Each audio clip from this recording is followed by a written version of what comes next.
la réforme des retraites, le coronavirus. Là, la vraie campagne elle va démarrer. Là.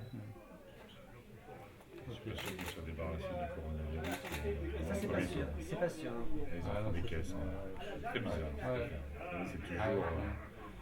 Vous sous-estimez la menace, vous êtes maudit. Vous surestimez la menace, vous êtes maudit. Vous sous-estimez la menace, vous êtes damné. Et c'est toujours très compliqué. Mais c'est vrai qu'on est quand même sur un. Ouais, c'est Moi, je vois vous voyez les journaux, la presse télé, la presse radio. Il n'y a que ça, on parle que de ça. On a quand même, ok, on a 38 cas. Ouais, il y a un mort. Un mort, mais enfin. Un prof français, un prof et un monsieur chinois. Mais quand même, ça doit nous interroger sur le fait de relocaliser une partie de Oui, bien sûr, c'est pour ça que ce coronavirus pose ce débat, c'est intéressant. Oui, il y a une vraie réflexion. Qu'est-ce qui se passe si par hasard on avait un territoire qui était bouclé? Est-ce qu'on a une autonomie énergétique, une autonomie alimentaire? Ouais. Donc, on est nombreux aussi à avoir appris que les principes actifs des Doliprane et compagnie étaient fabriqués avec 80% en Chine. Non, mais ça fait longtemps qu'on a des pétitions. Bonjour, monsieur Régent. Bonjour. Je savais même pas. Ça fait longtemps qu'on a des pétitions des médecins qui sont déjà en rupture de stock sur des anticancéreux et tout ça. Y compris pour une partie des génériques, parce que les groupes pharmaceutiques ont considéré que c'était plus assez rentable de produire en Europe, donc ils produisent en Chine. Et donc on a quelques 1200 médicaments aujourd'hui qui sont en rupture, en menace de rupture. Donc c'est vrai que notre discours sur la souveraineté alimentaire, notre discours sur la souveraineté économique, comme sur la souveraineté en médicaments, ça va. Et quand en permanence on se bat pour relocaliser une partie de l'économie, pour être plutôt sur les circuits courts, pour être... Et là, on importe une partie de notre bidoche du Canada, du Brésil. Et qu'est-ce qu'on dit aux éleveurs? Ah bah vous inquiétez pas, on exporte en Chine, au Japon, en Corée. Non seulement ça crée un système agricole totalement aberrant, mais on voit bien que tout ça n'est pas pérenne. C'est pas sérieux.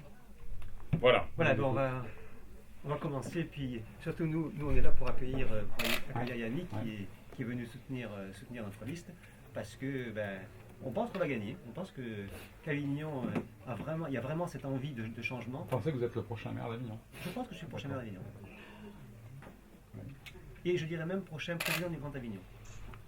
Parce que c'est notre ambition. Depuis des années, nous nous battons sur des idées fortes. Nous sommes déjà dans la région la plus nucléarisée, une des plus nucléarisées au monde. Il faut, pour réaliser une transition écologiste et humaniste forte, faire aussi la transition budgétaire. Les millions d'euros qui vont à des grands projets climaticides très coûteux et très inutiles. Il faut stopper ça de partout, localement et nationalement. Voilà. Et Monsieur Jadot, vous pensez que c'est acquis aussi, c'est le prochain maire d'Avignon? Non, il a pas dit c'est acquis. Il dit juste le prochain maire. Non, mais il se projette. Bien sûr. Il se projette en réalité sur le 22 mars. C'est ça. C'est quelle date pour le grand? C'est quoi? C'est le 22 jours qui... Non, mais pour la grande Avignon. L'agglomération, c'est 2-3 jours après. Oh, un peu plus, je pense. Un peu plus. Bon, la réalité, c'est que vous l'avez vu sur ces élections municipales, le paysage politique se recompose autour de l'écologie.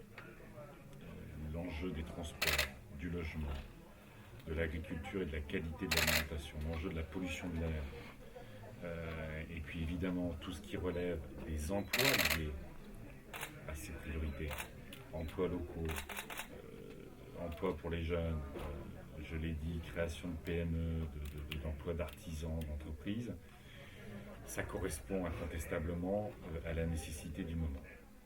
Et qu'on a eu pendant des décennies, y compris sur chaque commune, des maires historiques qui ont correspondu à ce qui était l'attente majoritaire des villes. On peut les avoir appréciés ou ne pas les avoir appréciés, ils ont correspondu à ce moment historique. Aujourd'hui, le moment historique, c'est d'avoir des maires écologistes.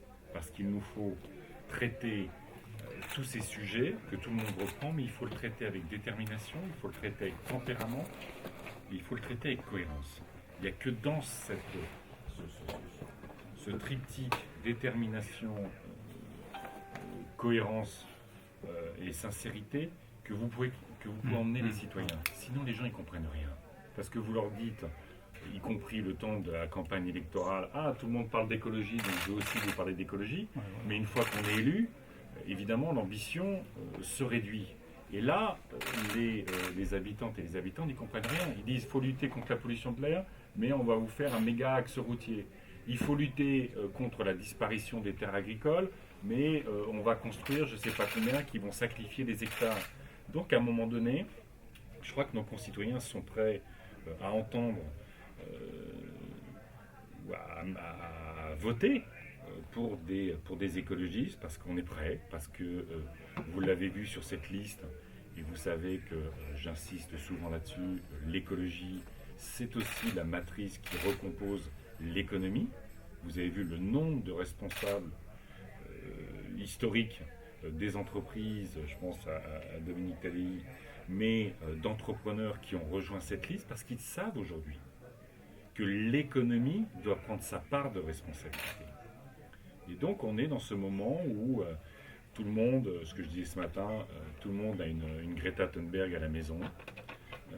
Tout le monde veut laisser une planète vivable et vivante à ses enfants, et que notre responsabilité, c'est d'agir aujourd'hui. Après, le verdict des urnes et le verdict démocratique.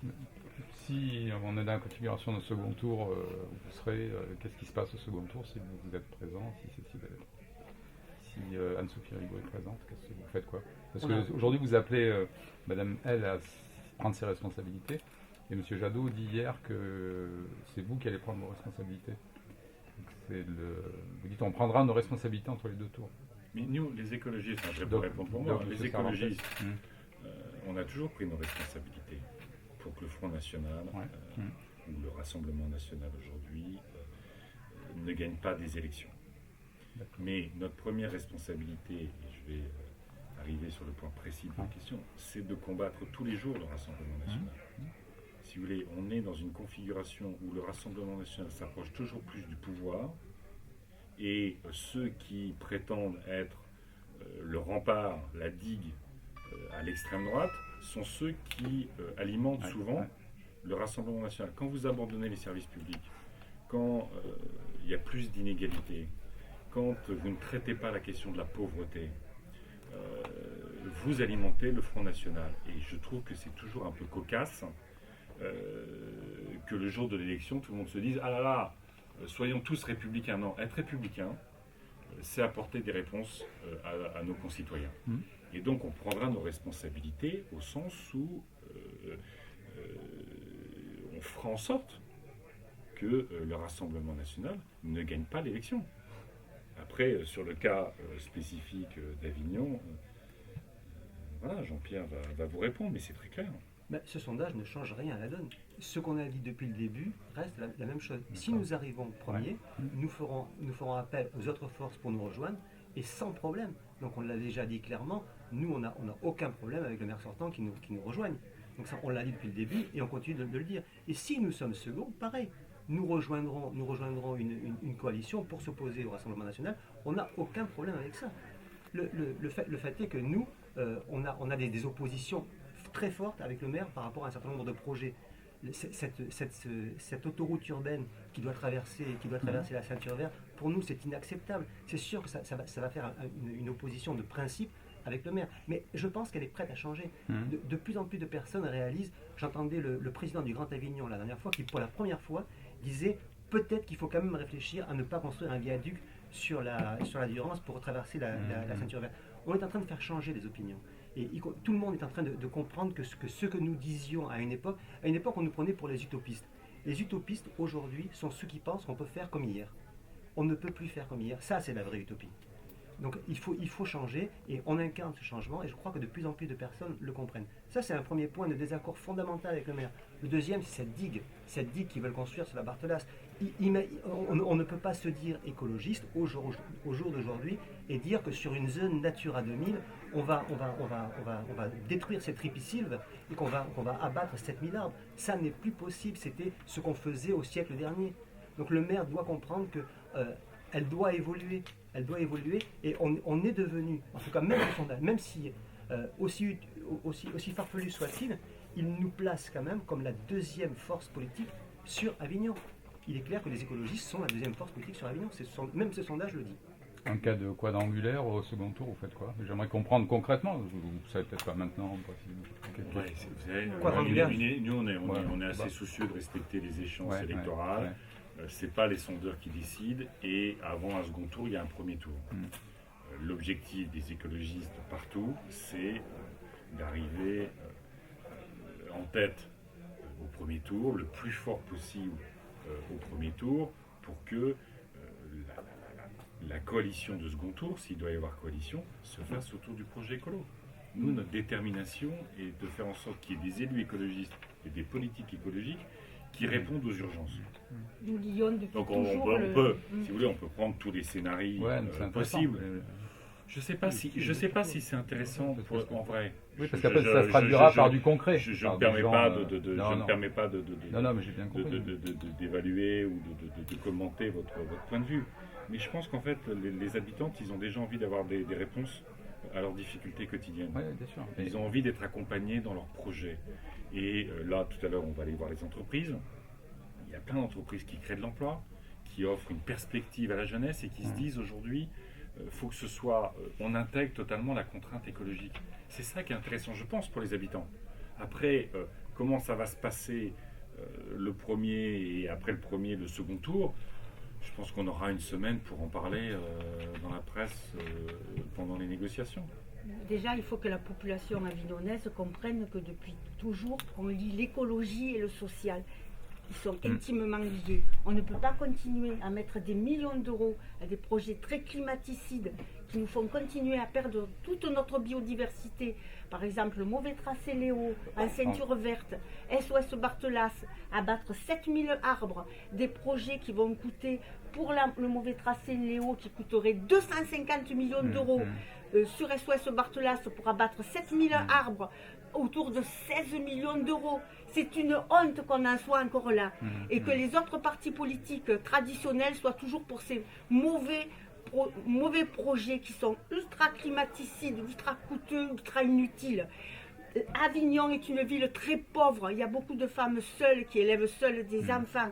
Dans les quartiers, les familles, le 15 de chaque mois, ils n'ont plus de quoi s'acheter à manger. On entend des politiques traditionnelles de droite comme de gauche qui disent que le RSA, ça revient trop cher. Comment vous voulez que des personnes vivent avec 450 € par mois et que l'on mette des millions d'euros dans des projets qui vont faire mourir Avignon?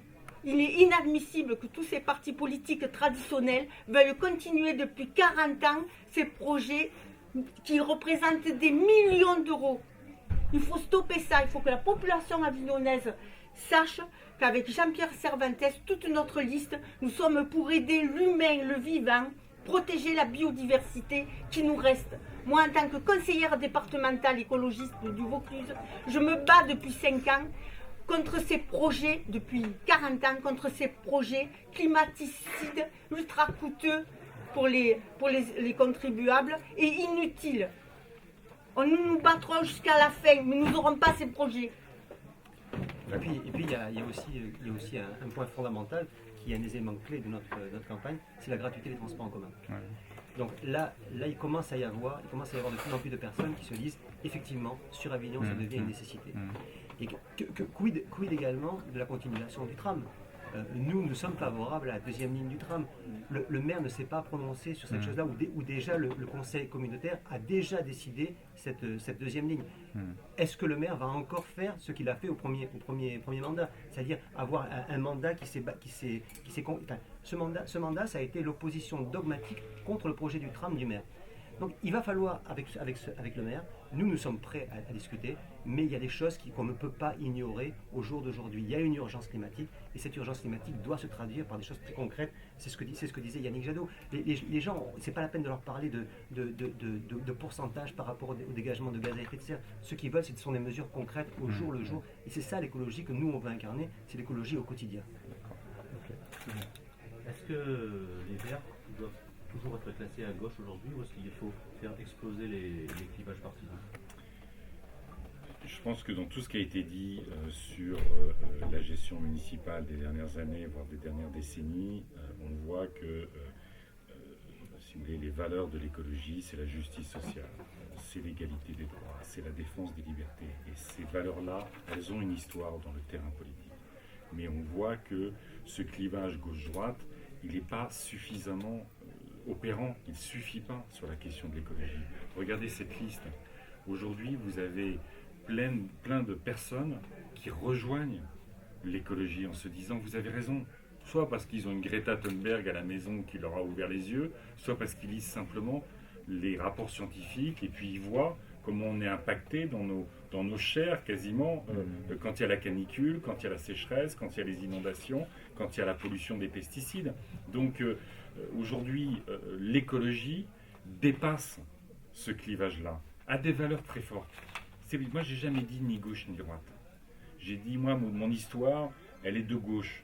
Mais aujourd'hui, si on veut rassembler les Français, si on veut faire face à l'urgence, eh bien, toutes celles et tous ceux qui sont d'accord avec nous, globalement, sont les bienvenus. Parce que sinon, on ne gagnera pas. Le clivage du XXe siècle, il n'est pas opérant. Vous savez, moi, j'ai fait le Grenelle de l'environnement en 2008. On devait réduire de 50% les pesticides d'ici 2018. Que ce soit sous Sarko, sous Hollande ou sous Macron, les pesticides ont augmenté. Alors vous savez, la gauche et la droite en matière de pesticides, en matière de nucléaire, en matière d'artificialisation des sols, eh ben, généralement, ils ont poursuivi les mêmes politiques. Après, je l'ai dit, sur la justice sociale, sur la bataille sur les droits, sur la bataille sur les libertés, on a des valeurs qui sont très fortes et sur lesquelles on ne cédera pas. Notre liste s'appelle Avignon écologique, social et solidaire. Donc on monte ces trois valeurs, ces trois jambes sur lesquelles on s'appuie, c'est important. Merci. Pour moi, c'est... Merci à vous.